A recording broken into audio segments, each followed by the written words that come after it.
জীবন শুরু হবে 25-এর পরে।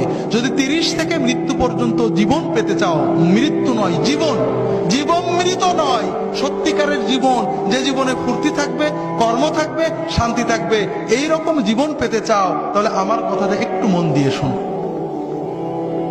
আল্লাহ তাআলা যে নিয়মে বানিয়েছেন, প্রকৃতির সাথে যুদ্ধ করে আমরা জিততে পারবো না, আল্লাহর প্রকৃতিকে মেনে নিতে হবে। আল্লাহ তাআলা আমাদের সৃষ্টি করেছেন, প্রতিদিন 6-7 ঘন্টা তুমি ঘুমাবে, গভীর ঘুম, 1-2 ঘন্টা খেলবে, কঠিন পরিশ্রম, তোমার শরীর ঘেমে রক্ত টকবক করে বেরেনে যাবে, ফুটবল, হাডুডু, ব্যাডমিন্টন, ভলিবল, দৌড়, সাঁতার, এগুলো খেলতে হবে। এরপর 1-2 ঘন্টা আল্লাহর ইবাদত করতে হবে, আল্লাহর সালাত, সিয়াম, জিকির যতটুকু পারা যায়, তাতে তোমার আত্মা সুস্থ হবে, তোমার মন পরিশুদ্ধ হবে, তোমার আত্মা, মন, দেহ সবকিছু প্রোডাক্টিভ হয়ে যাবে। এরপরে তুমি 4-5 ঘন্টা তোমার 25-এর পরের জন্য কর্ম বা শিক্ষা নেবে। এইভাবে যদি তুমি চলো, তাহলে তোমার জীবন গতিশীল হবে, তোমার জীবন ইনশাআল্লাহ মৃত্যু পর্যন্ত সচল থাকবে।